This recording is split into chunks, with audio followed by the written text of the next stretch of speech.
Good evening, good morning, good afternoon, wherever you guys are joining from.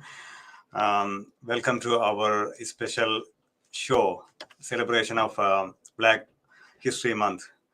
Um, my name is Sivam Velaidam, and I am the founder and the president of Voice of Men 360. Voice of Men 360 is a non-profit organization founded in 2020 and is based in London, Ontario, Canada. Voice of Men 360 was born out of seeing a tremendous need and stepping up to provide services to help, support, and overcome men and boys' life challenges. We are part of International Men's Day. International Men's Day has been serving for over 22 years, and so far, 94 countries around the world joined together and doing various activities regularly. IMD follows 6 pillars, which is the well-being of boys and men. We follow in the same food steps. Why do we want to celebrate the heritage of each ethnic group, ethnic community? Voice of Men 360, we want to recognize every ethnic group, appreciate their contributions, give them opportunities to showcase their cultures and talents, build relationships, collaborate with them, and work together for a better society. We also want to create awareness about men's and boys' issues through these initiatives and help them. Speaking of Black History Month, it is one of the oldest and strongest ethnic groups in Canada and around the world. As non-Black, it is coming from different backgrounds. It is our responsibility to learn about their richness of their cultures, traditions, talents, and challenges. Having a Black History Month celebration through our platform will give us some opportunities to join and understand them beyond the heritage. Let me introduce our host for this special show, Kerry Wilson. She's with over a decade of experience within both the public and private sectors, a registered child and youth worker, and the founder of SERF, an organization centered around cognitive and behavioral strategies for young people.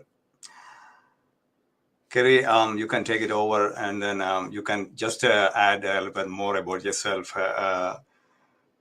Thank you, Kerry, and thank you everyone for joining. Kerry, there you go. Oh, let me unmute myself first. Good night, everybody. Thank you for having me. Yes, my name is Kerry Wilson. I'm a behavior management consultant, and I do work with children between the ages of 6 to 30. It's a big, broad range, and I help families if they're struggling with behavioral issues or behavior management. I also do life skills workshops for community and agencies and children and youth, and I also do speaking engagements as well. I do have a show on Instagram that's called Combos with Kerry, and it's every Thursday at 9 p.m. And that's a conversation we have with our community with topics that are relevant to us that we need to keep the conversation going. So if you're ever on IG, check me out on Thursday evenings at 9 p.m. But thank you for having me. I have a disclaimer that I want to read before we start introducing our lovely guest tonight. So just bear with me. Let me read this through. We would like to remind you that the Voice of Men 360's mission is always delivered with good faith toward peaceful harmony. The views and opinions expressed in today's episodes are those of our speakers and do not represent Voice of Men 360. Our organization engages in discussion forums to offer inspiration and create awareness of the issues of men who wish to overcome their life challenges. We are not providing medical or therapeutic advice. Should you require that type of assistance, we recommend you contact a medical professional immediately. If you have questions or concerns about today's episode or any VOM C60 content, please email us at info@voiceofmen360.org. Thank you. So that's just our disclaimer. And as we start our show, I'm just going to pass it over to our guest so that they can introduce themselves and we can get the conversation going. So I'm going to throw it over to Jim first. And Jim, can you unmute yourself and introduce yourself? You're still muted. Hi, want me to stop me talking? Good evening, everybody. I'm Jim McKenzie. I'm based in Orlando, Florida. I have been a child and family lawyer for close on 40 years. And the last 25 years, I've been coaching men and dads in basically everything from parenting skills, alienated fathers, and I have basically morphed my what I do into online coaching with groups. And it's my goal really I'm a dad of 7 of various ages, and so I've experienced a fair, let's say the journey's been pretty varied as the kids have gone from, as my youngest is 10, my oldest is 26. And I want to spread that, the joy I've got out of fatherhood and balancing time and really growing into what I hope is a better version of what I was 25 years ago to other men across the globe. And I'm just absolutely delighted to see, a cultural mix. I'm mixed race. My children are mixed race. Issues have been, rising in the times we live in. Social media, where do they belong? So I'm just absolutely stoked that we're celebrating diversity in such an amazing way across the globe.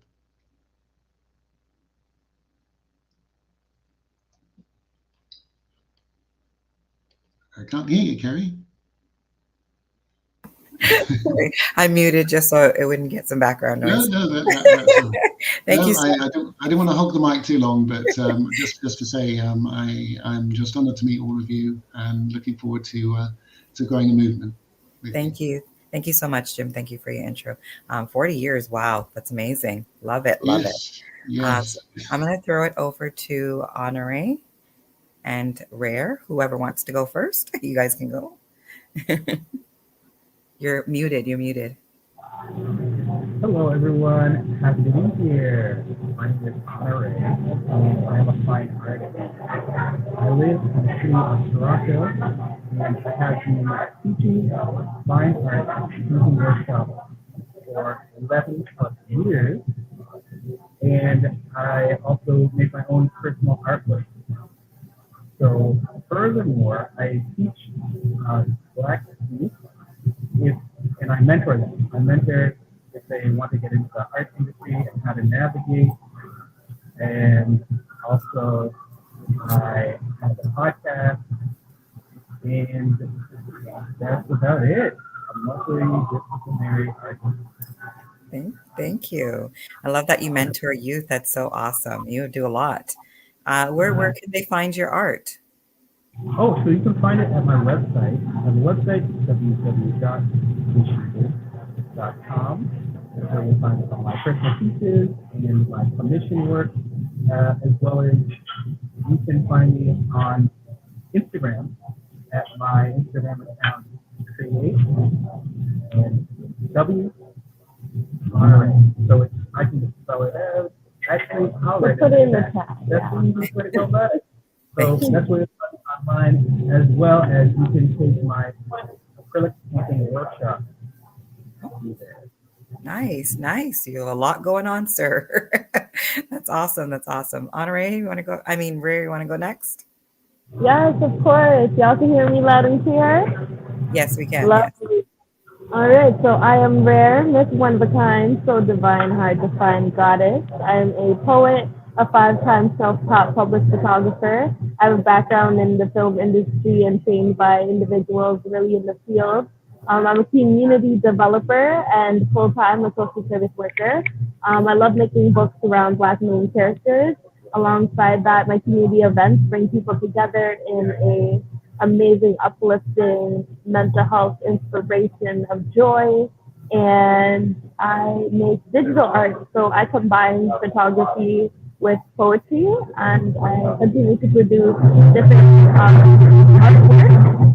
So you can actually see my work at Spadina Station right now if you are in Canada taking the transit. And then my work's also online, but most of all, I would say check out my Instagram because you can really stay up to date with me and what I'm doing.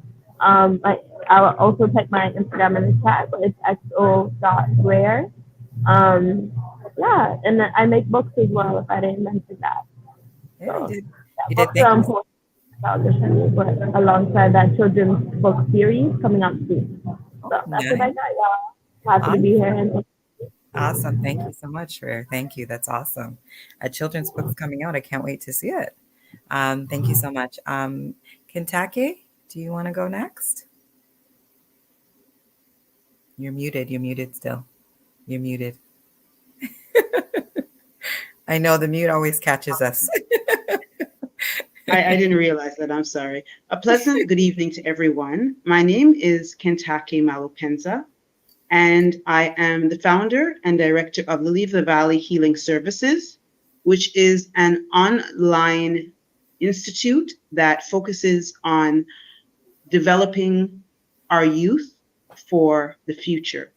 My youth education is focused on African-centered social studies and in Indigenous nutrition of the Caribbean and Africa, because, you know, the Indigenous people of Canada are what we call Native Americans, but there are also Indigenous people in the Caribbean that, you know, the Taino, the Arawak, and also the people who had come and been transported here through the transatlantic slave trade, who connected with the Taino and the Arawak and created a new culture, which many call the Maroons, or some people would call it the Garifuna traditions and so forth.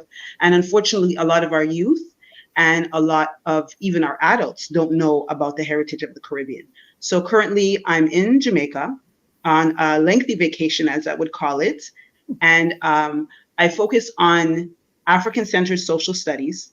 And a lot of people don't really understand what African-centered means, which I hope I will be able to express later on during this seminar. However, African-centered social studies, the African-centered social studies online classes and workshops that I offer via the Zoom platform focus on educating parents on what African-centered actually means, because as I said, a lot of people don't know what the actual definition of that is, as well as teaching parents and caregivers about the necessity of homeschooling, unschooling, and teaching our children about nutrition and food, and establishing a diet plan, establishing various aspects of introducing our children to our foods and getting them to eat our foods, getting them to eat, you know, things that our grandparents ate, keeping the Indigenous nutrition and legacy of agriculture alive in our families, starting with homeschooling. Nice. Thank you, Kentake. That is awesome. That's a lot. I can't wait for you to explain and go into it a little bit more as the discussion goes on. Alethia, do you want to go next? I just want to say good evening to everyone. And it's so great to see some familiar faces on this panel tonight. And I just want to introduce myself. My name's Alethia. And Kerry's distracting me with her beautiful fan. I love those beautiful things. And I'm a therapist. And most of my work is in African clinical perspectives. And I look at the social determinants which cause us as African, Caribbean, and Black, Indigenous, and Indigenous people suffer from on a day-to-day basis. And what I notice with the people that I come in contact with is that they are suffering from some personal crisis, whether it's in their work or personal life, and has caused them some emotional distress. So what I do is clear the space for them so that we can get to the root of the trigger. We develop some coping strategies so that they're able to manage their emotions a little bit easier and make decisions that allow them to lead with confidence. And most of my background is in CBT, which is cognitive behavioral therapy and cognitive reframing. So, what I do is look at those thoughts that really hold us back, try to find a way to reframe them so that they're more helpful for us and we're able to manage our mind and be more gentle with ourselves. I really promote that we dose up on some positive, happy hormones and make sure that we have a wellness plan that allows us to have more balance in our life, more optimal wellness and functioning. And I'm so happy to be here. Thank you. Awesome, Alethia. Thank you so much. And yes, this is Alethia's product, and it is beautiful. And if you'd like to have your own, please connect with her. Andre, do you want to go next? Thank you, Kerry. I will go next. So good evening, everyone. I'm Andre. I'm very excited to be here. So I just wanted to quickly note that I'm extremely excited to be here to share this platform and talk with everyone and, to garner perspectives based on our different backgrounds. So I'm very excited about this dialogue that we'll have further down after we've introduced ourselves. But I'm Andre. I'm the executive director at Equitable Action for Change. We're located in Toronto. So pretty much what I do is a little bit of what everybody, noticeably does here. We do a lot of community work. We support marginalized communities. So what I pretty much do as a social and development specialist, I, work with marginalized communities in downtown, the downtown east core of Toronto, where we provide outreach services. We are focused on Black communities and how we support people who are homeless, who are in need of, development services that will support their development. So we act as that immediate agent in our community to provide these development services through, our advocacy. So that's pretty much the work that I do. A lot of my background is in marketing and communication. I went to UE, the University of the West Indies Mona campus, Carimac, where I did my studies in journalism. But I transitioned later on into recognizing that my interest was really in storytelling, advocacy, helping these different groups. I've worked with LGBTQ people, I've worked with people living with HIV and AIDS, and now I'm helping people that are homeless. So I figured that, this is pretty much the work that I'm destined to do. I keep finding myself going back to advocacy, storytelling. How am I helping these people to tell their stories? I'm very excited, to be here on this panel, this conversation, and to learn how we're all, using our different backgrounds and how we're telling these stories. I'm very excited about this conversation. That's pretty much me in a nutshell for now. That's awesome. I think we've all been so good at explaining and talking about ourselves, but we literally is not. I just want to come back, Willie, and just tell us one fun fact about yourself.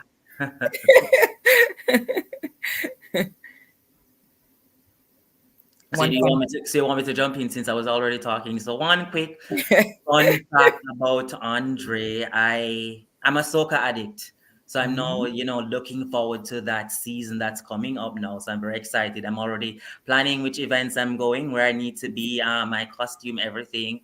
So that's one quick fun fact about Andre. He's a soccer addict. Love it. Love it. Soka's life. Soka's life. All right. Thank you so much, Andre. Willie, you want to go next? You're muted. You're muted. Willie, can you hear us? Okay. You want to introduce yourself, Willie? Am I muted? You're unmuted now. Yeah. Wait, I think you're lagging. Your computer might be lagging a bit. Muted. Hello? Okay, we'll come back to you when you get back on. So I definitely want to, we can get started into the conversation by asking the questions, and then whoever, we can do popcorn style, or I can, when Willie gets back on, he can take the mic and introduce himself. So my first question to the panel is, what does Black History Month mean to you? And whoever wants to go first, they can go first. If I don't hear nobody going, I'm going to pick you. You can just unmute yourself and can you hear me? Who's going? So I'll allow Jim. Oh, hang on. Willie, are you back? Willie, are you back? Mm-hmm. Unmute your mic. I'll leave. Okay, there you are. Yeah, introduce yourself, Willie. Oh, you're muted. Sivan, you want to unmute him? He has to unmute himself. There you go, Willie. Can you hear us? You hear me? I can hear you. Yes. Can you hear me? Yes, now we can hear you. Go ahead. I'm talking. I'm on mute. You can't hear me. Okay. Now we great. can hear you. So go ahead. If you stop hearing me, let me know, because I'll go on and keep talking. Okay. My name is Willie A. Price. I go by Willie A. Price in that form in the city of Buffalo. I am a self-published. I've written publication. Willie, You keep chipping in and out. Willie, do me a favor. Can you try? Willie, can you try your phone? Canada. Willie, can you hear talk us? about Week in Black History. Willie, Willie, just hold on. Can you try with your phone, please? Phone? Yeah, because I think there's a network connection problem. So try with your phone though. so log out of this. Yes. Log out. Try to log in from through your phone. Okay. All right, hold Thank you. So you can come back, Kerry.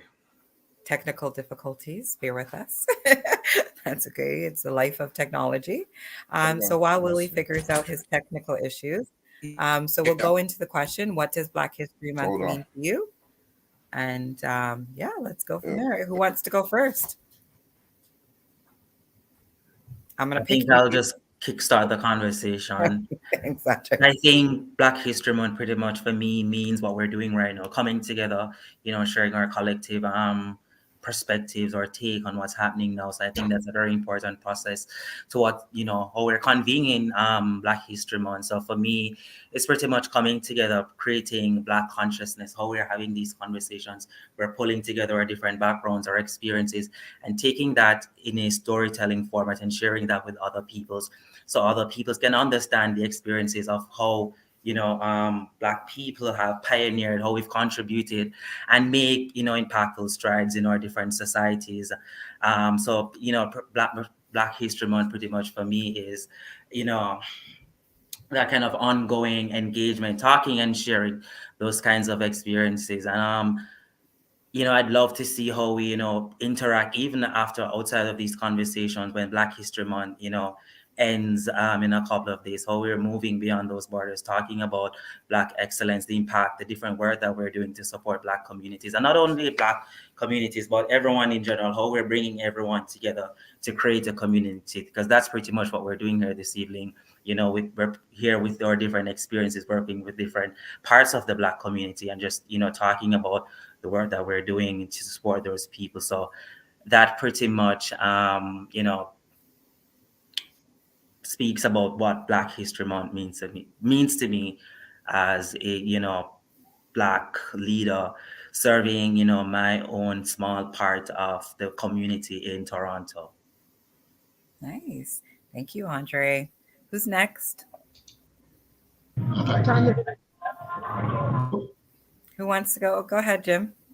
Okay, yeah, for me, I grew up in the era of, we had Sir Garfield Sobers and Muhammad Ali and Sidney Poitier, and that was the exception in the media and in the world, really. There were people of excellence, but they were exceptions because they were Black. And for me, Black History Month is more about normalizing the Black experience, about communicating normality, so that Black excellence is seen as mainstream, nothing exceptional, and to redress the balance of the stories that have been distorted and variously sort of misrepresented over decades. And so leaving this year, I think, of Black History Month, I would like every day to be Black History Day, and to have those histories communicated to our children, to have that experience become something that is positively accepted as being normal. I think the thing that I find most exceptional about what's been happening, and I'm in Florida at the moment where history, let alone Black history, is being rewritten, and the effect that has on my children and their identities, and to see whether we can actually redress that balance with positivity and with normalcy and with acceptance of the diverse Black experience across the globe. And so I look forward with optimism to events just like this, because as Andre correctly said, this is what it really means. It's a celebration, and it's to beat the drum across the globe to say, yeah, we are normal. It's making this, it's amplification of the Black experience as we move into what I hope will become the new norm. Thank you, Jim. Thank you. That's awesome. You're in America, so you have a different perspective on. I certainly do, and having lived in, being brought up in London and Europe, and then seeing, it's been quite an interesting. I moved to America 20 years ago from London, which was extremely diverse, and in a way, it was kind of. I looked at my relatives who were in America and thought, how do you cope with this stuff? Everything is like a Dulux paint color chart. Everyone has to be assessed about, where do you fit in? And I always used to put on the forms when I came to America, Black, Asian, American, Hawaiian, Alaskan, or other. And I always put other and wrote human on the forms. The one cause of optimism for me right now is that I've seen there's been a huge shift to the mainstream of saying we are all in the same experience. And America has, in fact, propelled forward faster. And I found that really, I talked to my brother in the UK, and it's made me quite sad, because it appears that the colonial underbelly of Britain has now been exposed. And I see that in continental Europe, they're leagues ahead. It's been quite an interesting journey, I can tell you. I'm very optimistic about America can go. There's a lot of work to do, but the pace since Obama it's been stunning. Really, Black Lives Matter and the pushback against what has been repression. So fingers crossed. I think we can all do it with a little help from our friends. Yes, thank you for your perspective. Willie, you're back. Do you want to introduce yourself? Can you hear me this time? Yes, we can hear you clearly now. Oh, thank God. I was having a little worried. Good evening. Again, my name is Willie A. Price. I go by Willie A. Price Speaks. I'm located in Niagara Falls, New York, by way of Buffalo, New York. So I'm located in the United States of America. I have been very active in the youth. Excuse me, I'm trying to set this up here. I've been very active with the youth in my community. I'm a self-published author. I've written over 18 publications. 4 of those publications have been in the area of Black history. And as you can see behind me, the book behind me there is called This Week in Black History. And that's the 4th edition of that book. And that book is used in the US and parts of Canada, where we talk to young people, showing them that Black history is not just American history, but Blacks have done something every day, 365, 366 days a year. Black people have done something to create history in this country. And without us, there would not be an America or any other country, because of so many things that we have given to this country, which our young people are not explained and told that to. So they when they go about Black history, and that's why this book was created, because when you hear about Black history, the first thing they want to talk about is slavery. We were kings, and the name of the title of this book is called This Week in Black History, From Kings to Presidents. Not from slavery to presidents, but from kings to presidents, because we started out as kings, and then once they brought us here, what did we become? We became the presidents, not only here, but over in South Africa as well. So that is something that we have to explain to our young people, to let them have some self-pride in who they are, is letting them see that we have done things outside of what we hear in our classrooms and in our history books. I do a number of workshops with young people, and we work with kids. We do a program. My primary program I do right now is called From Boys to Men. And it is a boys mentorship program and youth development program, physical, personal, and financial development, and self-esteem and self-awareness. So we're working with these young men from hygiene to nutrition to self-esteem, understanding who you are, and then taking them into financial literacy, where we're teaching them how to save money, how to start their own businesses, buy real estate, and also introduction to the stock market. And we start at grade 5 and we go up to grade 12 in the schools here. but we also do programs with adults. What else do I do?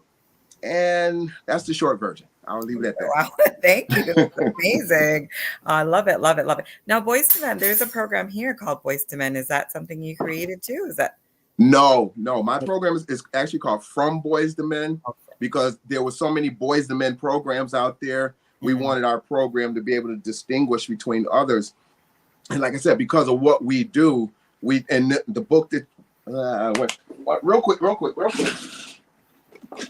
This is actually our workbook for that program. This is our middle school book from grade 5 to grade 8. And it's called From Boys to Men. And the cover is actually a article that was done by the local Channel 7 News. They did a story on the program that we were doing with a group of kids, 7th and 8th grade boys at a school. And in that book that you saw, that is the workbook that we use with the kids. So it covers all the things that we do in the program. So this way, not only are they learning it in the classroom, but they're also able to take these books home and practice the things that we show them in the workshop. So that way they're not going home and forgetting things. And then in the back of every book, what we do, because as young ladies, you grew up, you had a journal, you wrote things down in your diary, all those kind of things. Boys weren't given diaries and journals and told to write down your thoughts and ideas. They were given the dump trucks and the shovels and the toy army men. And so they had to try to always remember the things that they want to do in life. So what we do is in the back of every workbook that we provide, there's a section where they can write down as a journal or write down their thoughts and ideas. So this way it helps them not only work on their thoughts and ideas, but also practice their penmanship. Because if you know boys have some of the worst penmanship in the world. So that's sort of about what we do with our programs. Awesome. Thank you so much. Thank you for introducing yourself, Willie. So we'll get back to our question. And Honoré, you want to go next?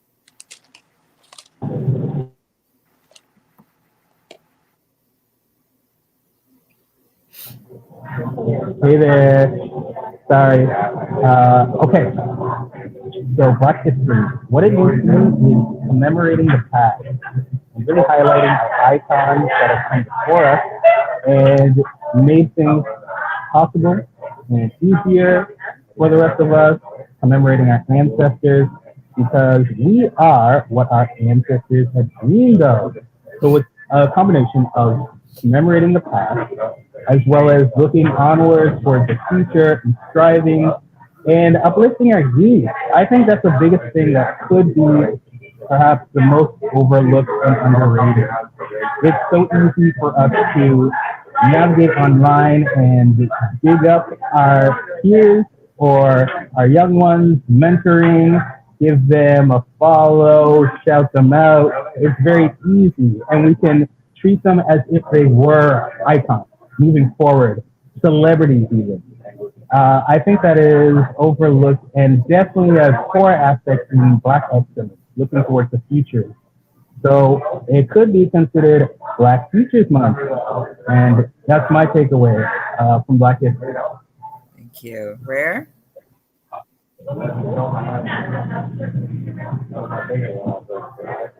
So, hello. So to answer the question, what is Black excellence to me? In my perspective, it's about being the person that you need in your life.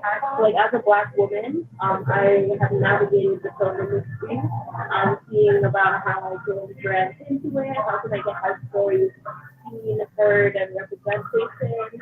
I want to see more Black people in high roles and being able to succeed with that person. Alongside that, I make my Black-centered projects. Like for instance, my first book is called It looks behind the scenes of a Black woman growing up and living in Toronto. We go through photos of Black women and Black men in an enlightened and beautiful predicament. Alongside that, the poem goes through Black trauma, Black girl story, healing, love, values that we go through in life. So my idea of Black excellence and Black Futures Month for now is just being I'm becoming so Yeah, that's my take on Black history. I think we are the new history, we are the new world, and we are the generation to come. Thank you. Thank you. It's awesome. Thank you so much. Kentake, you want to go next?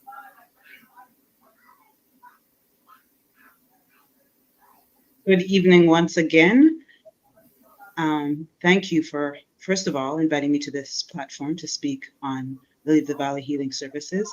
And I believe that the question was, what does Black History Month mean to me? And in my life, Black history, or I would rather say African heritage history, is a central part of my life.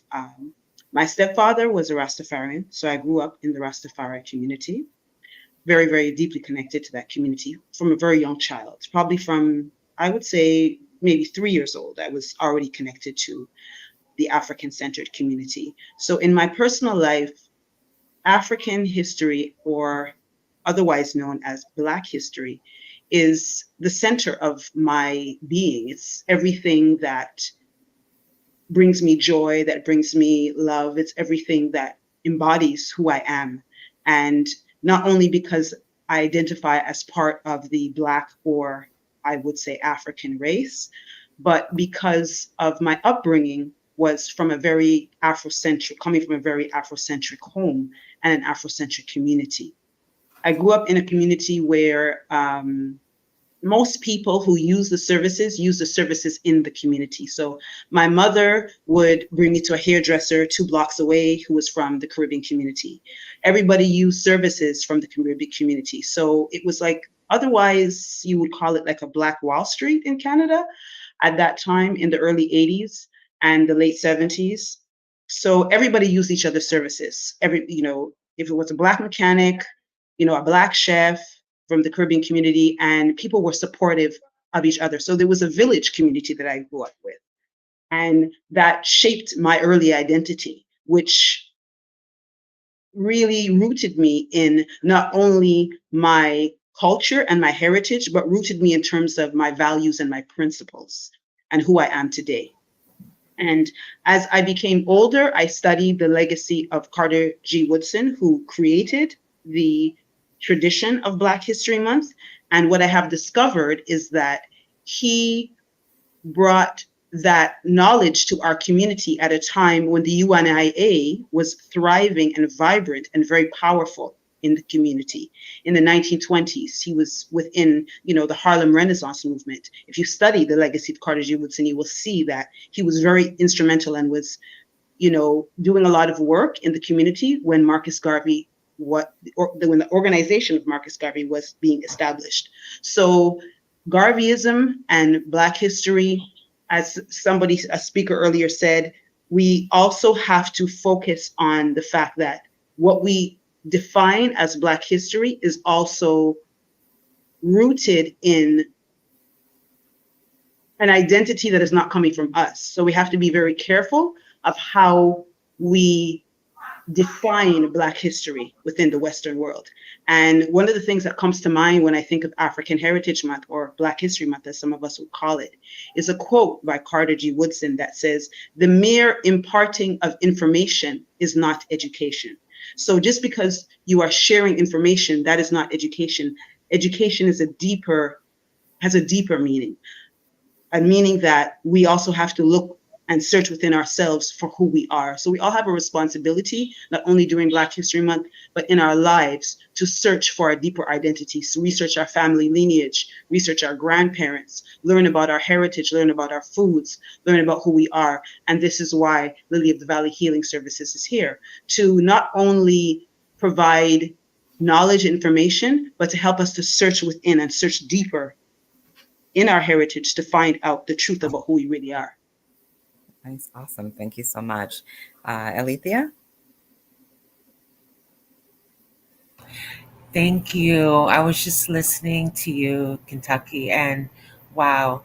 I mean, it's just so deep. And I'm so glad that I got to speak right after you, because this is what's so important for me as a therapist that understands our Afrocentric principles and the way that we raise our families. And when you look in history, there is an absence in of information in how we raise our families. Now, mind you, uh, families have been immigrating to Canada for centuries. Some of us have generations of Canadians that have lived here. And when you listen to the history of the people that have settled here, they have done some amazing things. I mean, Willie told us very clearly that we were great before we were, captured and enslaved and forcefully brought here. Some of us were already here, settled and doing well for ourselves, but because of discrimination and racism and oppression, some of our things were forcefully taken from us. And some of us, due to other situations, we couldn't really do anything with our land. Now, over the last week, we've had a revelation in our sports arena when one of our famous Canadian singers changed the lyrics of "Oh Canada," and she talked about our home on late native land, when in fact we all know the reality. Most of this land was stolen, and it just um, created a big discussion in social media to talk about the realities of what it's like living here as an Indigenous person and also a person of color. Black people, which is a label that was given to us, this Black identification. We're not a monolith. We're a monolith, right? We have so many different um, types of Black people from different countries, from different continents, from different walks of life. And if you look at some of the things that have affected us in terms of our housing, in terms of our employment, social connections, having good support and good schools for our children, what are we all noticing as a collective? That the absence of who we are as people have really affected how we move about in this world, and it's also affected our minds. And Mhm. like what he said, when we don't know who we are, we're lost as a people. And all we're asking for, which is something that we shouldn't even have to demand because we've already been here and there's evidence of us being here, Mhm. that our history and our way of life and how we raise our families has value, and we shouldn't feel any way about how we do things because we have pride in who we are. We have excellence, and that's all we're asking for, is just to have the space to raise our families and to support who we are as people. And we have to do it as a community. We have to do it as a collective. And I grew up in the famous Caledonian Eglinton area, where in the 70s and 80s, it was a predominant Caribbean community. And there was a lot of activism going on. People gathering in spaces, in churches, in community centers, and talking about how we were going to build our community. And those things are still going on to this day. And this is what they didn't want us to do. And this is what I want people to really pause and reflect on. They didn't want us to come together. They didn't want us to have this space so that we could talk about our issues, talk about how we can heal each other as a community, how we can support one another, and then also take that energy and continue in our daily lives to have more hope and more optimism. So the fact that we're coming together tonight, it's so powerful because look at the synergy of all of our responsibilities and what we are here to do and our purpose. We all align. And I just thought that that was amazing that we're all here. And with this group of people, we could do so much more. So let's really talk about what we could do. It's an amazing vibration. It really helps us as people and it helps our mind. Thank you so much, Alethia. Thank you. Willie, the question is, I think you were gone when we posed this question, and we're still on question one. So we will, if you can give it 30 seconds, and then we'll move on to the question number two, Willie. What does Black History Month mean to you? Real quick, what does Black History mean to me? I'll go back to my grandmother, who used to tell me, you can do anything that you set your mind to do. And she used to always say that to me. And I used to always say to her, well, why do you say that to me? She said, because when I watch you and people tell you you can't do something, you figure out a way to do it. And from that, growing up, I used to look at history and learn about different things. And when I would look at Black history, no matter what it is we set our minds to do, there was always somebody I found in history that had did that. Whether we want to be a tennis star, whether we want to be a figure skater, whether we want to do ballet, there was always someone that we could find that had already laid that roadmap for us. So when I think about Black history and what it means to me, it means to me that we as a people have always been able to set up, whether they've eliminated education from us and tried to keep us from learning how to read and write, we figured out a way that when we set our mind to it, we were able to overcome and do all the things that we set our minds to. So that's what Black history means to me, as a motivation to be able to set and achieve the goals that I have in life, as well as teaching young people how to do the same thing for themselves. Awesome. Thank you so much. And yeah, that's amazing. I love, you guys are really, this is an incredible team. We definitely have to collaborate and do stuff together, because we are all focusing on, the trajectory is in the right way. For me, what Black History Month means to me is I don't really partake in Black History Month, because we are history every 365 days, and we are Afrocentric 365 days. So what I like to do is I like to not give it voice, but I do love all the things that happened went around it. So that is where I do always 365 days. I do big up Black people and our culture and our history, and I keep it going through whether it is February or not. So, but I do like all the things that do happen on February. I mean, I definitely think our school systems have to do much more in regards to respecting. If you're going to give us the February, please respect it. If you're going to give it to us, please respect it by actually putting some effort and energy into doing things in Black History Month for our children and youth. But for me, that's what I believe. That's what my take on Black History Month. Question number two, and I'll start it off with Rare, is why is it important? Why is Black History Month important? And I know you guys went into it in your intro as to what Black History Month means to you. So if you want to elaborate a little bit more on your point, go ahead.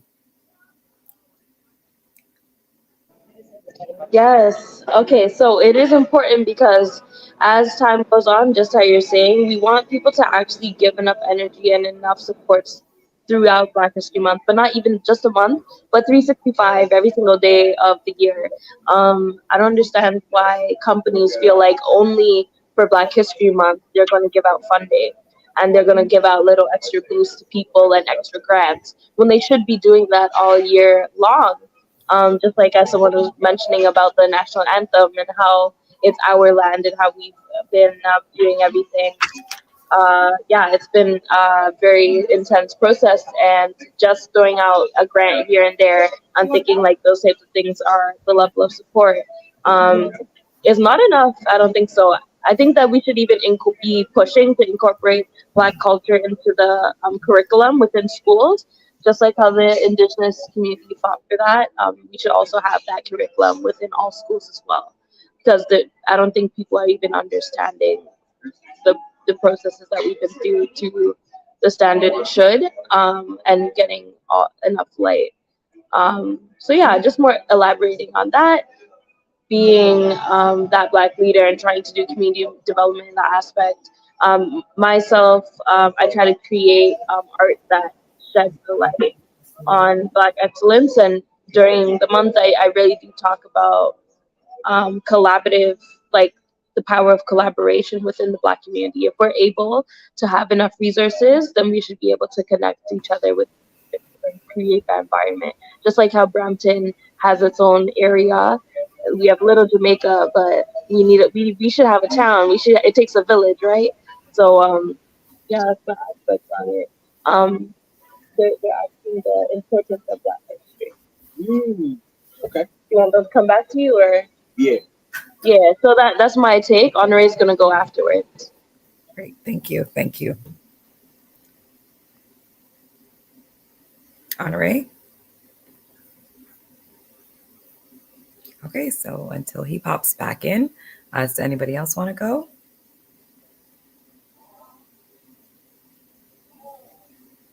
Andre, do you want to go? Sure, I'll jump in and share my perspectives, of course. I think when you ask yourself, why is Black History Month important, you're then forced to ask, why do Black people even exist? So always, when you ask the question, I was like, Andre, how do you respond to this question? I think it was a very difficult question for me. But when you think about Black History Month and why it's so important, I think as my colleagues have echoed earlier, it's more than just 28 days or just a month. It's an ongoing conversation. It's an ongoing movement. Where people that you see every day contributing differently in different parts of our society. We're doing different things as Black people. Whether that's doing the work that we're doing, which is advocacy, coming here today, this evening, to talk about this kind of work, or whether being that person who is on the street, doing something else. It's different people in different spaces doing different things, contributing, in different parts, playing their own different role, supporting the development of our society. So I think it's very important that we have these ongoing conversations outside of Black History Month, and how we're having those conversations, whether it's, jumping on a live, talking with somebody, sharing those experiences, telling that story, and how, we can collaborate. And, as a colleague said earlier, education, what does education look like? How are we defining education? And that looks, whether that can be a podcast conversation, or what we're doing here this evening, a live conversation, or just sharing your perspectives on any social media platform. And I think social media also plays a very integral role in how the Black movement move forward. It's how we're having these conversations online as well. So I think it's an important ongoing process, and how we're shaping these narrative. So I think it's important to me that kind of way, how we're having these conversations as Black leaders, doing our different kind of community work, supporting our community. Love it. I agree. I totally agree, Andre. Honoré, are you ready? Is he back? I'm ready. Yes. Go ahead. The importance of Black history to me is, again, I'm just going to kind of piggyback off of what I just said about big upping ourselves through any means necessary, social media, or just at an event, anything like that. And just knowing that importance of your skin color, who you are, and where you came from. And I think it's just, again, important to be proud of the fact that we are here and we are our ancestors, what our ancestors imagined we could take it, how far we could take it. So again, just the importance of recognizing that and reflecting on that and moving forward and doing bigger and better things. Sky's the limit. Awesome. Thank you so much. Jim, do you want to go next? Welcome. Well said. Well said. I think, it's important in having a marker. I completely agree with what the other panelists have said and what you said, Kerry, about too busy living the Black experience every day to really take stock. But we celebrate other holidays, religious holidays, Christmas, and in a way it's like a yearly report. How far have we really got in the last 1 year, 2 years? But now we're kind of focused for the first time, really pretty much across the globe, on where we have, as Black people, have really, progressed. There always comes this point. I always say to myself when I'm coaching people, well, look, audit your mindset first. Where you at before you want to make change? And it kind of focuses our mind for 4 weeks, to my mind.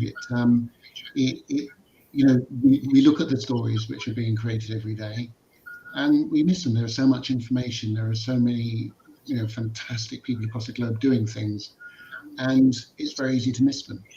So I think for me, the importance is to have that period of time, a celebration, but also an information exchange where we actually see where we've got in 1 year, and then the next year after that. And then perhaps in time, it won't even necessarily be, have a purpose to have it, because we'll be so far forward, we won't need to keep taking stock. We won't need that audit. But just like we audit our taxes, I think we need to audit our progress as people, and also to as the gene pool gets more and more diluted. It already is diluted. There are so many shades of black. What is black? Hopefully it will merge. 1 in 4 relationships in the UK is mixed race, and I believe that dilution will come. But in the meantime, let's take stock. Let's see where we're at. Let's see what we have to do to get the job done for our kids, and so our descendants can be as proud as we are of our ascendants. That's the importance for me. Okay, thank you. I see that Honoré and Ray, you have to go. So if you want to do just a closing before you let us know, your final words before you go, that would be great. And we will be posting up where you can be found at later after the show. Guys, unmute. Thank you, everyone, for having us in this session today. We hope to engage in more conversations, so definitely connect with us for future reference, or even if you want to do another call. Yes, we appreciate being here today. You want to answer? Yes, thank you. Like I said in the chat, really appreciate everybody hearing your journey, your story. Love it, and I wish to continue moving forward with everyone, and also following online, all about the online activity. So let's get it done. Yeah, so I also work with children and seniors and youth. So I'm a program coordinator in an organization called Urban Arts, and we're located on Western and Lawrence in Canada, Toronto. I support the community with a wellness program to do with the physical body, teaching them about hair braiding and the culture and history behind it. I bring in teachers who are talented in these skills, and we're able to collaborate and share our views and teach the younger generation so that we could give them the skills, the dreams, and the pathway to a greater life. Yeah. Awesome. Thank you guys so much. Enjoy your ball. Enjoy it. I wish I was there. Enjoy it. And Thank you.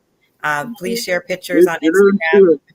Thank you guys. You can find us on Instagram, definitely posting about the day. So if y'all want to check it out, it's definitely a legendary experience. It's like the BT Award in Toronto. I love it. Thank you so much, guys. Okay, so who's next? It goes up from here. Who did I miss for the question? Me. What the importance? Willie? Willie. It's Willie. Why is black?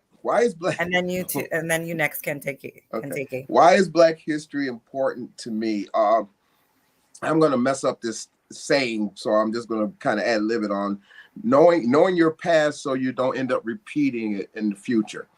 That's why Black history is so important to me. I feel that if we understand that we started as kings and not as slaves, our whole mindset is totally different. So with Black history, if you understand that and you know that research and you know your history as being a king and kings and queens in Africa, then your expectations and your abilities to set and achieve goals become a lot higher. When you're growing up thinking that you started out as a slave, any little tidbit that is given to you through society, you kind of tend to settle for, because again, you're thinking you came from slavery, so anything better than a slave is an improvement. But when you realize that you started as kings and queens anything short of that royalty and that type of achievement means that you've got some work to do. And that's why Black history is important to me. I love it. Love it. Thank you so much. Kentake, that's you. That's your next. Oh, you're muted. You're muted. I know we always forget to turn on the mic. Always happens. So excited to answer. I love it. Love it. Go ahead. Once again, thank you for the reminder. May I again ask I want to make sure I specify answering the correct question. So if you can just reiterate the specific question. I believe it's the importance to you for Black history. Okay. Thank you. Firstly, I was listening to Kerry Wilson, and I think I'd like to pick up from where you left off, Sister Kerry, as you mentioned that you don't really observe Black History Month in that traditional way that maybe is done within the Western diaspora. So I'd like to extend that discussion a little bit in terms of my personal life, because it is a question about my personal opinion of Black History Month. And in all honesty, to be truthful, I don't really observe Black history as a month. I observe my African heritage as a lifestyle or as a complete holistic way of being. So it is at the core of my life. It is the reason why I chose to homeschool my son. It is the root of my food system. It is the root of my clothing. It is the root of the products that I buy. It is the root of the way that I see the world. And one aspect of my life as it relates to my African heritage is that it is at the root of my family life. For example, myself and my son in the home, we speak Twi, we speak Yoruba, we speak African languages in the home. We connect to our culture via music, via food. Our friends and our extended family are also connected to our heritage and connected to our values. So one of the traditions that we have in our home is that we celebrate the birthdays within the family, such as my birthday, which was earlier this month, and my son's birthday. We always celebrate it as part of our African heritage because those are the days that we were born. Those are the days in which our energy came to the world with a specific purpose, with a specific aim, and with a specific, thank you so much for wishing me happy belated birthday, and with a specific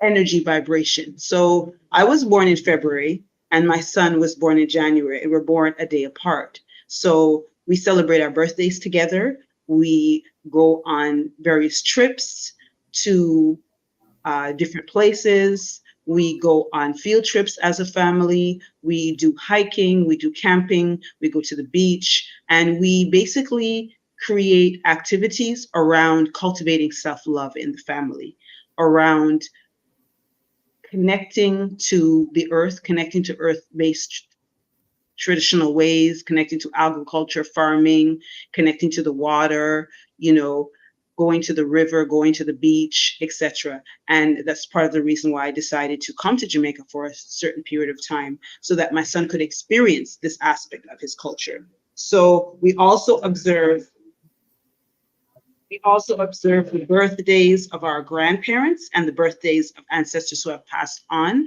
So we observe those birthdays. For example, we pay homage to the memory of our family who contributed to the culture of our family on specific days. So my grandmother's birthday is a holiday in our family, for example. Recently, February 21st, 1965 is the anniversary of the assassination of Omowale Malcolm X, who passed on at the Audubon Ballroom in New York, and we observe that holiday as well. So we pay homage to Malcolm X. We play videos of Malcolm X. We play videos of Martin Luther King on his birthday. So We celebrate Heroes Day in Jamaica, which is in October. And we usually visit Portland, the Maroon towns, and visit various Maroon towns. So our life is a celebration of love, of the love of the African family. So February is just another opportunity to be more loving to one another for me. Awesome. Love it. I love that. You're giving me some great ideas to now implement it in my household, because we do it, but we don't do it in an intentional way. So I love that. Love it. Love it. If we've missed anybody, did we miss anybody from answering this question? Because I can move on to question 3.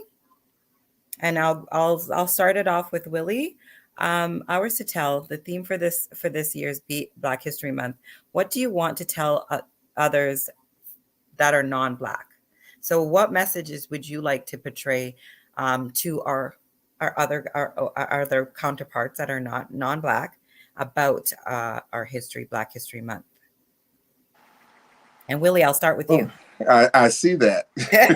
Yeah, I'm saving. What do I want to tell our counterparts or others about us as about Black history?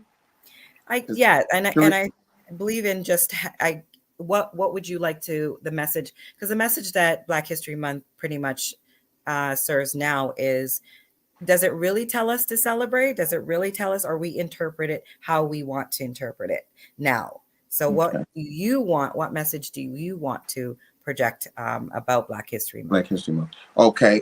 For me, and I'll go back to my programs that I talk about. What I talk about in my programs with my young men is that, because we have kids from all races and cultures. So instead of just talking about Black history, because a lot of them, even our young people don't understand, our own young people don't understand. So what I do with Black history is we go around the room to each one of the kids and their race and culture, and we ask them to go back and get some of their history and then come back and share their history with the class and with the group.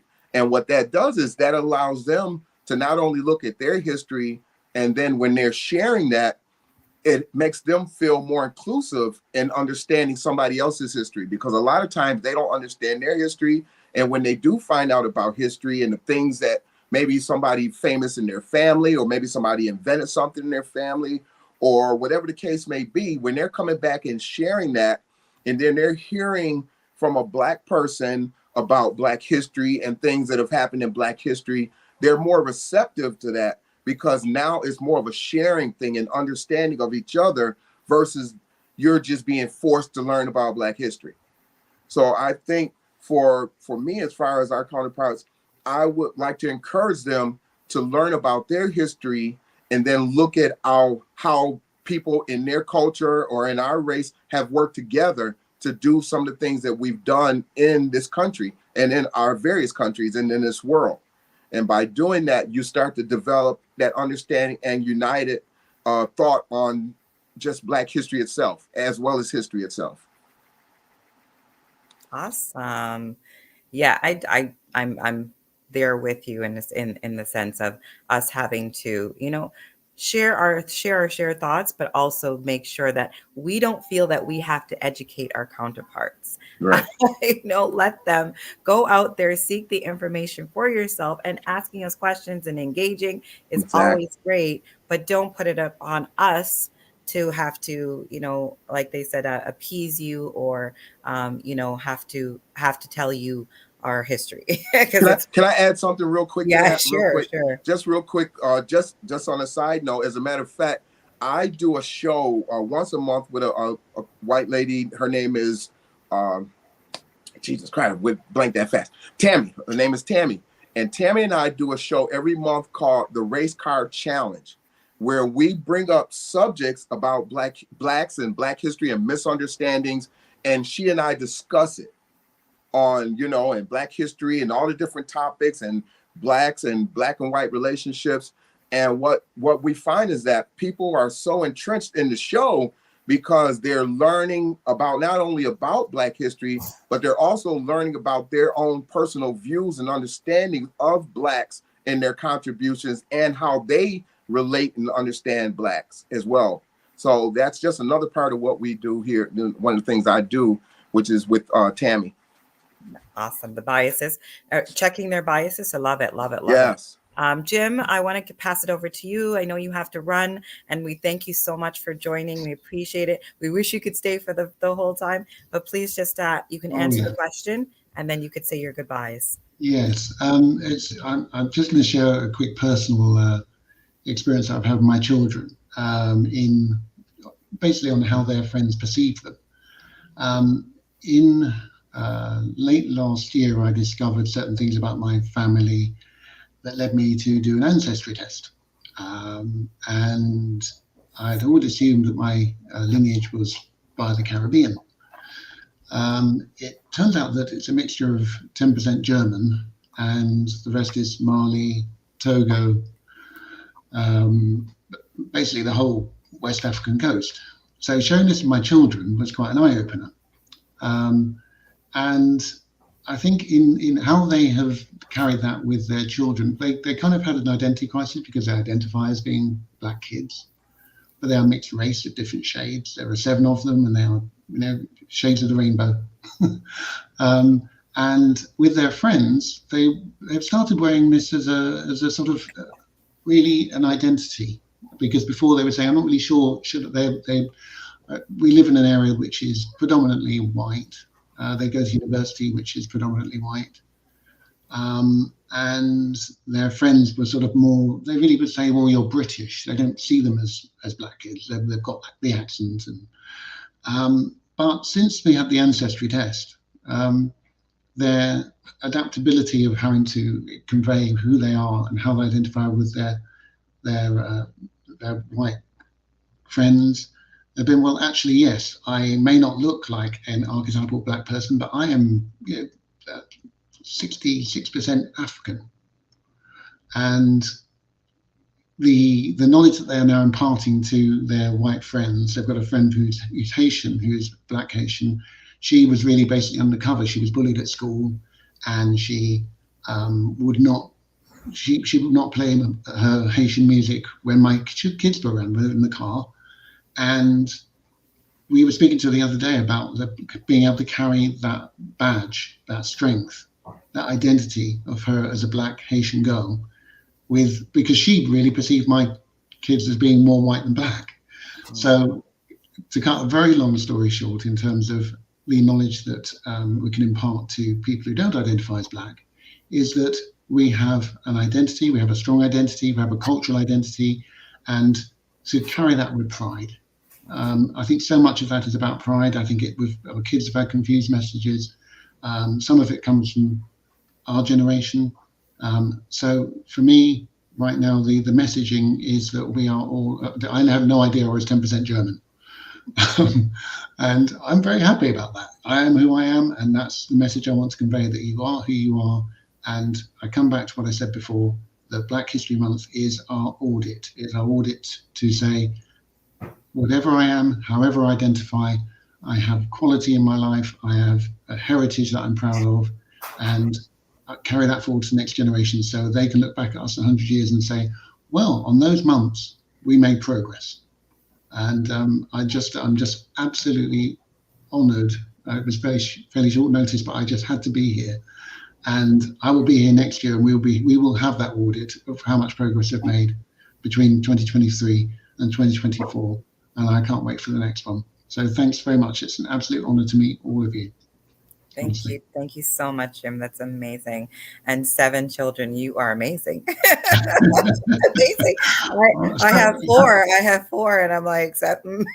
I'm the happiest glutton for punishment you'll ever find. And it doesn't even show in your face, so that's awesome. No, they're wonderful, and being able to sort of carry these crazy stories where they've actually, for the first time, we had no idea of this family history. It's been the way they're celebrating the music and the culture of Africa, and I told them about, and I instinctively was always drawn to African music and African culture. And I grew up in London, and it was a cultural mix. And now perhaps I know why. Perhaps in the genes, my ancestors were speaking to me to say, this is what you need to do for your next generation. That's exactly. It is in our blood, whether it's in our blood, Alethia, Willie, it's in our DNA. Kentake. Thank you so much. Love you. Thank you, Jim. Thanks a lot. Thanks, Jim. Well, McKenzie. Did you get to speak? Oh, and Alethia, Andre and Alethia. Alethia can take the platform. I'll go after. Okay. Okay, thanks, Aren't you Andre. sweet? Yeah, he is such a sweetheart. I enjoy working with him. Yeah, I just want to reiterate what I've heard. Why is it so You want me to important? reread the question, Alethia? Yeah, I think it was just about our importance, right? Why do we think Black history is important to us? No, it's what do we? Oh, sorry. That one was Oh, you didn't do that one, but we're I on think 3 now. So 3 is what do you want to tell our counterparts about Black history? What message do you want to? Well, I mean, I just want them to know, since I'm living in Canada, that Black history is Canadian history, period. Like I said in my other message, we settled here way before we were enslaved. And there's documentation that Canadians have settled up in the southwestern parts of Ontario, going all the way across Niagara. We've always been here. Even Harriet Tubman has a statue in Niagara. So she walked all over and she made it up here. And when I hear that, it just makes me so excited and it makes me so proud because, we have cemented and rooted our place in history. And we've always been here. And that sense of belonging is something that our families and generations have strived for.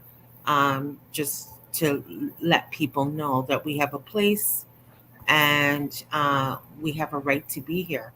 And what we're doing and our history has value. And that's what I want people to know. Even though there's a part of me that would like them to leave us alone. Because, we have been under observation for so many years. And some of these observations have actually been a part of creating some observations in the way that we raise our children. And I'm just going to give one example. Attachment theory. And when we talk about attachment, it's talking about, how the mother bonds with their child. And when you read the documentation on who came up with attachment theory, his name was Bowlby, and he had an assistant. Her name was Ainsworth. And Ainsworth, she studied at the University of Toronto. And they ended up traveling to Kenya to document all their observations of how mothers and children socialize and bond within the family. So everything that they're talking about in terms of these developmental theories and attachment theory, they created observing us. So we've always been doing well. We've always been raising our children. We've always been doing things in excellence. And the documentation is there. It's just for some reason they admitted the fact that we were the center of this observation and this documentation. So I'm just letting people know that this is what we do to decolonize ourselves, is to look at the truth and to rewrite the truth in the lens of how we relate as African people. Everything that they've done, they've gotten it from us. So we need to start breaking those chains of oppression and that mindset that we're not about anything and we don't have any value, because it's not true. Everything that has been created, everything that's been written and documented is based on observing us. So let's just celebrate it. So I applaud. Love it, love it, love it. Andre? Sure, I'll jump right in. So I pretty much agree with what my colleagues have shared, but my own personal response, of course, I think what I'd love to share with my non-Black counterparts is that it's okay to participate in these discussions. I'd love to see more of them, involved in these discussions, what they think of, the trends, the issues, the challenges that we continue to face. as a group, as as Black people. What are their thoughts? I'd love to hear them, being more involved. What do they think they can do? How they can support us? And it's okay to do more community work. It's okay to be a part of these activities. It's okay to support. It's okay to help us, change what we're, hoping to achieve, as Black people. Change in attitude, how we access spaces. There's still barriers there for us as Black people, even though we've continued to showcase that we are, critical to, every part of society. So I think what I'd want to share is, that it's okay to be a part of these discussions. It's okay to, share your perspective. It is okay to, do community work. I'm always looking for volunteers. So if you're willing, and you're interested in doing the work that we do, which is pretty much community work, advocacy, talking about these experiences that these people are, experiencing, and how we take these conversations and turn that into advocacy. So that's pretty much the work that I do with my little impactful agency, which is Equitable Action for Change. We, have this outreach model where our team goes out, talk to these people, get their perspective, to understand their challenges. And we take that, we turn that into advocacies. We go to our donors, we go to our supporters, and we ask them, how can they support this movement? How can we help these people live a better and functional life? So I'm always looking for people who are willing to do that kind of work. So if you're interested in volunteering and supporting us, or even donating, we're always seeking donations. So whether that's, if you have cash that you'd like to help us with our programming, any one of our programs, or whether that's donating items, whether that's warm clothing or hygiene kits, we're always open to accepting those gifts to deliver to our community, because these are needs of our community, the community that I serve right now. So that's pretty much my message. It's okay to do the necessary work. I got the gist. Love it, love it, love it. Yes, it is definitely allies. And I think that's another topic that we can always go on, is what does allyship mean and how you can be an ally. And I think creating those terminologies for us, and the definition that we create is what we need to create for what the definition or what ally means to us, instead of allowing them to, our non-counterparts to create that dialogue for us. So hi, Clarence. You want to introduce yourself? There you did he leave? I thought I saw Clarence. Okay, when he comes back on, we can definitely. Oh, Clarence, are you there? Yeah, I'm here. Okay, do you want to introduce yourself? Okay, my name is Clarence Wynter. I'm from Calgary, Alberta, and we're in the process, as you guys, celebrating Black History Month, and we do carry a lot of activities recognizing our pioneers as a melanin vein over the years have toiled, invent, and create an identity why we are here today. I thank Sylvan for this opportunity. Just from the Western Canada side, that we do have a lot of activities, but in this month, we celebrate this month by acknowledging and appeasing the spirits of our ancestors, for us who sacrifice afford us to assemble here today on this platform. We are standing, on the grounds of the treaty rights of our Indigenous people, and within the melanin collaboration and communities created, we show thanks to our ancestors. The pain and adversities we have and still endure gives rise to collaborate conscious conversation, creating a model of multiculturalism unique and next to none. The vision for Black and melanin communities across Alberta and Canada is to give rise to the melanin children the legacy of their history to emulate, build self-confidence, and to be valued in our communities. When I see what Calgary has grown over the last 25 years, 1.6 million, 44% immigrants, we know we have work to do, as we have a birth rate annually of about 64,000 babies. So when we look at the legacy that we have, we have to have conversation in our communities, especially for families, youth, men, and women, to really strengthen ourselves, identifying our pioneers' legacy that gives us the backbone for us to really strengthen ourselves and to be of true leadership of who and what we are.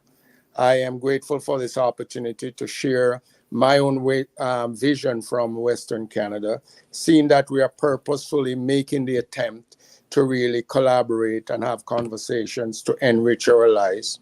For me, it's leaving a legacy that basically the adversities that we face, and we know what they are at different stage of our lives, we can allow the younger generation not to go through those adversities.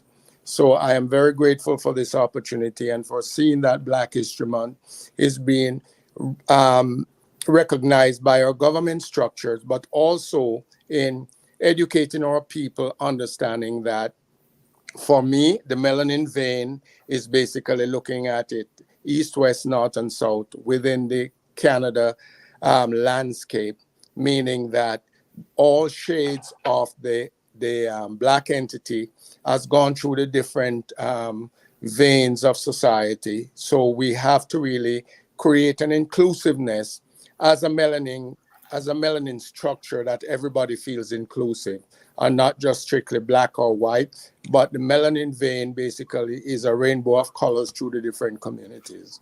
And that's my contribution of looking at it and looking for the enrichment of ourselves as Black people, exhibiting leadership, which basically we have, but we do not exercise effectively.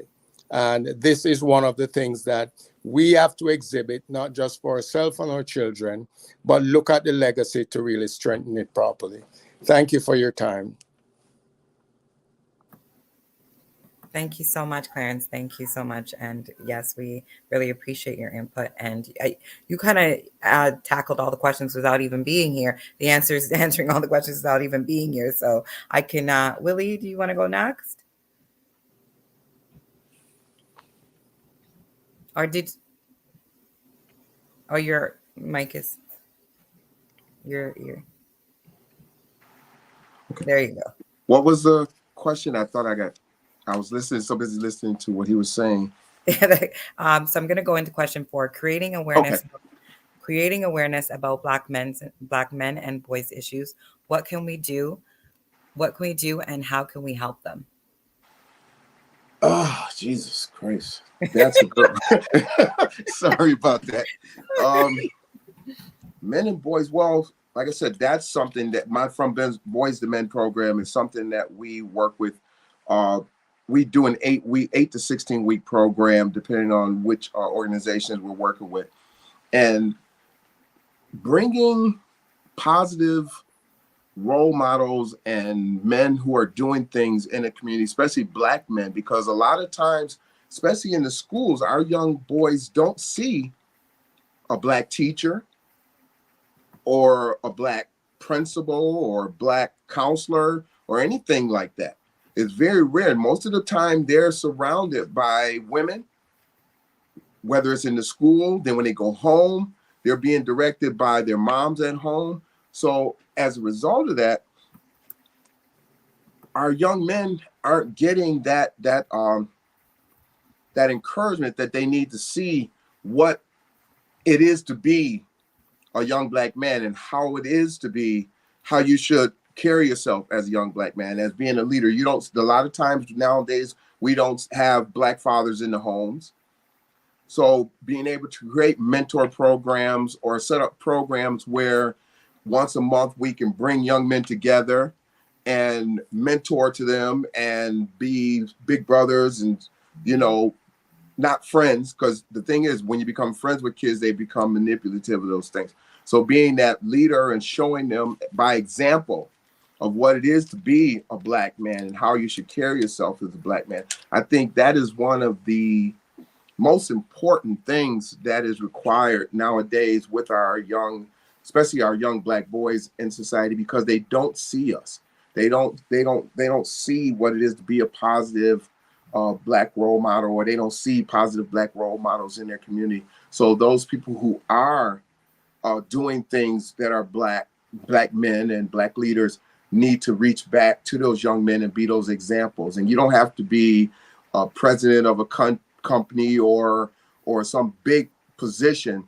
You just basically need to be a person who cares enough to want to be an example for that young person, to help them to find their roadmaps so they can continue to be better in life and not hold their mistakes against them. Let them see that they can make mistakes in life and still make something of their life. Because so often a child or a young man, especially a young Black boy, makes one mistake and you can run into somebody 10 years later still reminding them about that mistake they made 10 years ago. But having that role model or that mentor that says, okay, you're going to make mistakes along the way, but how do you move on from that? How do you correct and be a better person by learning from that mistake and not repeat it? Awesome. Thank you so much. And I think you're putting into action by what you've created for Black boys. I would love for us to see if we can get it down here, be able to do it in Toronto. I would love to. Brampton, Peel. I'm out of Peel, even if it's an online course that we can offer for youth as well, because I think it's amazing. And I'm in Toronto quite often. So, I mean, if any school or organizations would like for me to come in and do a training with them, or even just come in and speak to your groups or whatever, let's see how we can make that happen. I love coming to Toronto. I love the people of Toronto. I have friends. I have a god brother that lives there, so I'm there quite often. I actually have a track and field program that we just competed at York University, and we're coming up again in March to bring our young people so they can meet Canadian youth and just kind of interact and get to know because they hear about Canada, but they've never met or even been to that country, and plus to meet young people from Canada. So we bring our young people up there and encourage them and allow them to meet and greet and please keep me connected with that, because I would love it. We'll be at York on March 26th for the Rising Youth Track and Field meet, and we're bringing down a group of kids to compete in that meet. That'll be our final indoor meet for the season. Nice. Awesome. Kentake? Yes, I hope you can hear me now. Greetings. We can. When I think of young Black men, African Canadian men and boys, and African Heritage Month, I think of the fact that the image of Black men in the media is usually very negative and also rooted in the perception that other communities have of our men and our boys. And as the mother of a teenager who has been homeschooled for most of his life, I specifically removed my son from the public school system because of discrimination against him by many teachers and by people around him. He was a very confident and a little bit aggressive, not a violent per se, but assertive young man. And I see that even as a very young child, it caused a lot of issues for him in the school system. For example, he was not a child that would sit down in the classroom all day. He wanted to get up, he wanted to walk around, he wanted to be mobile, he wanted to do whatever he wanted, not to defy authority, but he wanted to be able to be mobile, so that was perceived as a behavioral problem. And that caused a lot of issues for me because it was rooted in, I believe, the perceptions of how society says that Black men behave and how these behaviors are negative. For example, if a Black male child doesn't want to sit down and listen to the teacher every single second of the day because they, generally speaking, but the public school system encourages children to just sit and be still. But the reality is all children are not going to do that. And I found that not only for my son, but for the sons of my friends that were in my network who also decided to homeschool their sons, a large percentage of us had to remove our children from the public school system because of discrimination against Black boys. And the most interesting aspect of this is that the fear of Black boys is not specific to people who are of other races. You know, a lot of people in our community have swallowed the negative perception of Black men. I remember one day I was at a very well-known library in the community, and they were a group of Black men. They were loud, they were boisterous, they weren't making any trouble, they weren't causing any problems. And the security, who was Black, who was of Caribbean heritage, was very aggressive with them, and, you know, was very, you know, assuming that they were making trouble when they're not making trouble. You know, how many people see young Black men maybe on the corner somewhere on Eglinton or somewhere in Rexdale or somewhere in the Jane area and will assume that they're causing trouble because they're together. This is something that is a perception of Black men and Black boys that a lot of us who are in the community need to be re-educated as well, because there is such a thing as internalized racism, which is really a big problem in our community. And I believe that we need training on how to deal with Black boys and on how to help them to be confident without perceiving it as a threat. And this is specifically not only for people of other races, but also for ourselves. We need to learn to honor Black boys and honor Black men and allow them to express themselves in their own unique way. Thank you. I second that, third that, fourth that. I have four men, Black men that I'm raising, 4 boys. So I totally get it, totally agree, and love the sentiments. And I could tell you some stories, but we won't go into me. We will move on to the next because it's 8:50 and we want to keep on track. Andre, and then Alethia, and then Clarence. Sure. Could you just quickly remind me of the question, Kerry?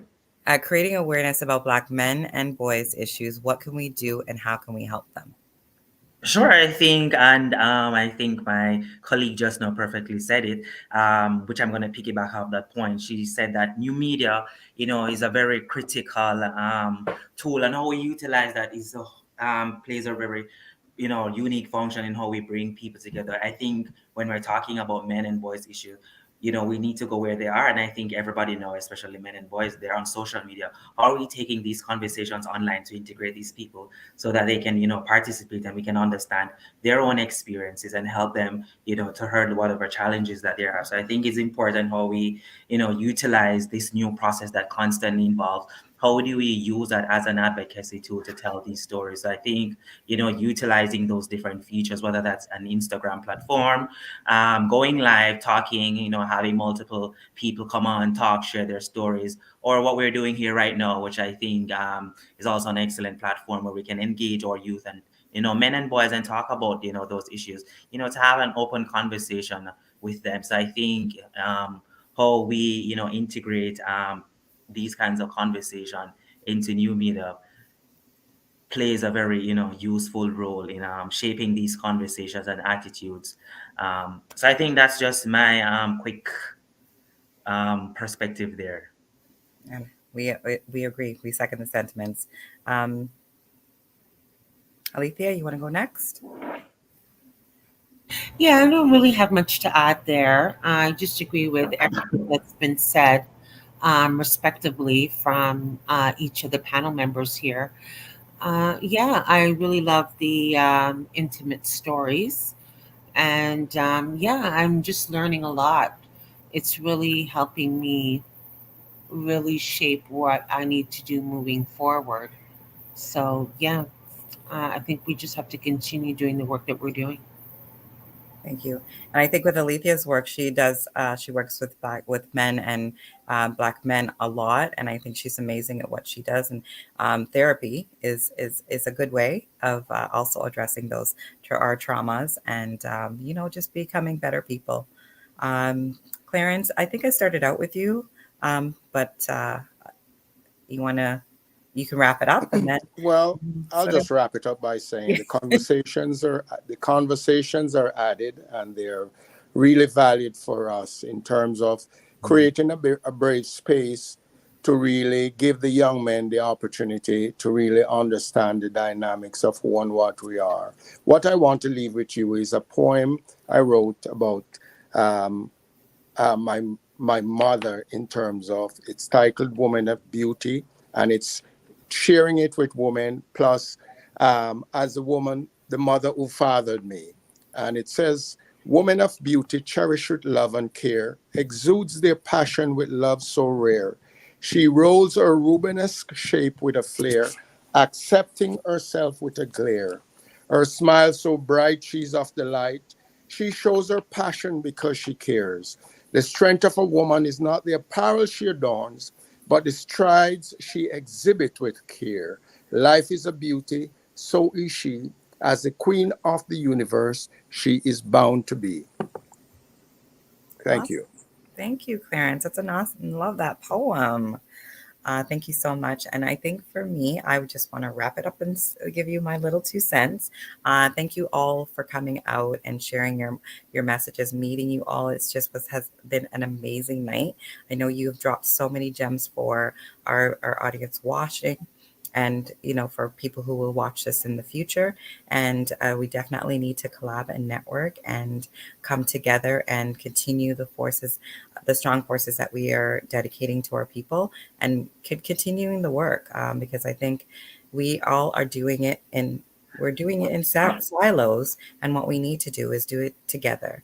But the more numbers we are, the better it gets out there, the quicker it gets, so our next generation don't have to continue to keep repeating history is what I'm trying to say. But I do want to, just as a behavior management consultant working with children and youth, and also raising 4 Black men, I want you to know that your voices are needed, your voices are heard, and they are continuing to be needed with our Black boys coming up. So if you have any around you, even if it's not your own direct child or children, please volunteer, support. Big Brothers of Peel is looking for Black mentors. I work for an agency called Yorktown Family Services.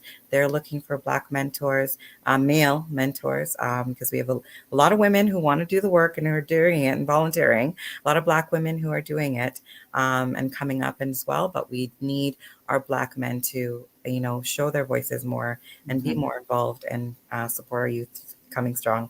So Sivan, thank you so much for having me host this and being a part of it. Alethia, thank you for introducing me to all these people, and just thank you all for sharing your input and your thoughts tonight. We really appreciate it. Anybody have any closing words to add to my closing words? We still have a few more minutes. I'll go real quick. I just wanted to again thank Sivan for allowing me to be a part of this. He always, whenever he reaches out to me, if I'm available, I always make myself available to come out and do these, because I enjoy just meeting so many different people and hearing so many different stories and seeing that I'm not in this battle by myself, that there are other men and other women out there that are out there working with not only our young men, but our young women, and helping them to create better lives and lifestyles for themselves. So again, Sivan, thank you. And Kerry, thank you for being our MC today. You did a great job. And all the panelists, I hope to be able to connect with you later. Maybe we can do some things together. If, like I said, if you're ever in need where you may want me to come up and do something in Canada, let me know. I'm always willing to do it. Thank you again. And have a good night, everybody. Anyone else want to close it off before we throw it back to Sivan? Sure, I'll just quickly jump in. I just want to say thank you so much for having me on this very interesting platform. There were so many, interesting perspectives that were shared, that you made me want to think and start to think, how do I, take this conversation and, add this as part of my ongoing advocacy with my small agency? How do I support these different marginalized groups? So that was very interesting for me to learn about these experiences. It's very important how you take these discussions and morph that into your everyday thinking and attitude. So, those perspectives were very interesting for me. But I just want to echo what Willie just said just now. If you're interested in, you want to volunteer, I'm always open to, getting more people on board, supporting our work. Or if you just want to donate, of course, we're always accepting donations. If you know somebody that wants to support a Black movement, because that's what I do. I We support Black groups, whether that's racialized groups, indigenous groups, towards LGBTQ groups. We serve all those groups. And if you know anybody that's willing to support our movement, I'm open to accepting, donations. So always reach out to me. And we're very much active and accessible on social media. So you can follow us on Instagram, or whether that's Twitter or Facebook, whichever platform you're comfortable, having that dialogue. We're open to having those conversations. So I think I just want to leave it there. And of course, Kerry, thank you for doing an amazing job. You look lovely. Looking forward to further discussions, perhaps collaborations. I'd love to do some work with, this group here. But thank you for having me. Lovely conversation. Thanks for having me. Thank you. Thank you so much, Andre. And yes, we definitely will keep in touch. Kentake, do you want to close off, say something?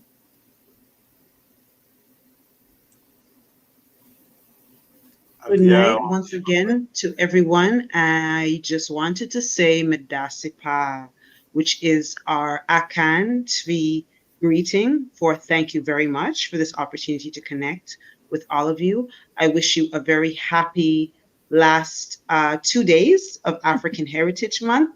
And I just wanted to say that as we proceed to the month of March and April, May, June, July, and to the rest of the year, take some time every month to celebrate whatever heritage it is that is connected to you, whether you are biracial, however you choose to identify yourself, celebrate who you are. And my message to African mothers around the world, African Canadian mothers, African American, and Black mothers, however we choose to define ourselves once again, because self-definition is a great power that we need to use a lot more often. My final words, though, however, for this session, although it may be controversial, I'm asking the community to reassess the way that we define ourselves, reassess why we call ourselves ethnic minorities, reassess why we call ourselves Black, reassess why we call ourselves people of color, because there is nothing of a minority about African people. We populate Brazil. We are the largest population of people in Brazil. We are the largest population in Nigeria. Our culture and heritage influences Toronto. You can go to any part of Toronto and you'll hear Italians, Greeks, and everyone speaking patois on Eglinton.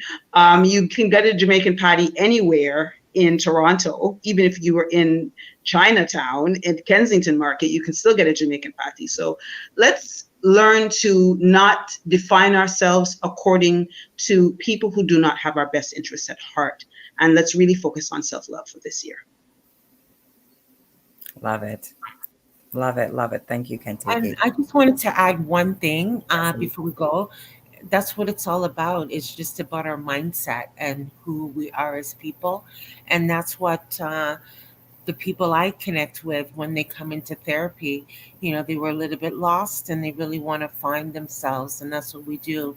We just celebrate each other in that space and validate and let people know how worthy they are and how valuable they are to exist. And, just letting them know that whatever challenge they have, they can overcome it with support. So this is what we do for our community. Thank you. Thank you so much. Sivan, I'm throwing it back to you. And there you have some announcements. Yes, thank you very much, everyone. Yes, I love the Jamaican patty, and then I missed that for a while. That's the number one thing in my list, for a while. I love it. My kids love it. Thank you, Kerry. Thank you, Alethia. She is the main coordinator. I'm not the one. So she was starting to connect with everybody one by one, So you couldn't even hear this evening, though.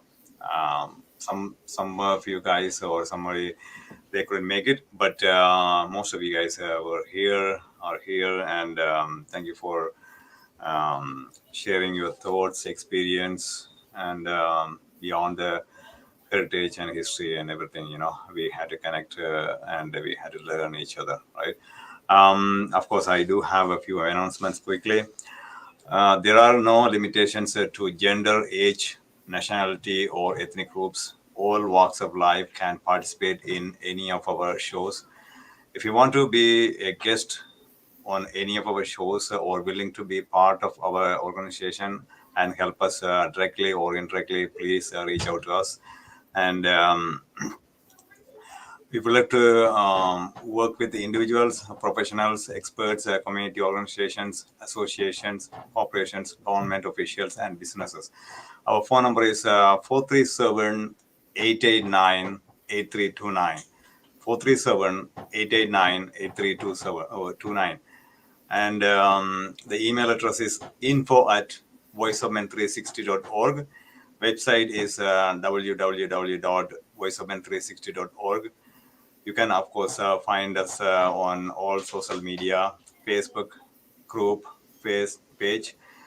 Join our Facebook group, Voice of Men 360, and even page. You can like it. Instagram, LinkedIn, TikTok, Twitter, YouTube, every social media platform. Please subscribe to our YouTube channel, Voice of Men 360. One thing that I want to leave with is that, of course, you have been part of this conversation for a while, and you are taking the message or analyzing or going through these messages and listening to the each one of the messages. But at the same time, you want to share with other people.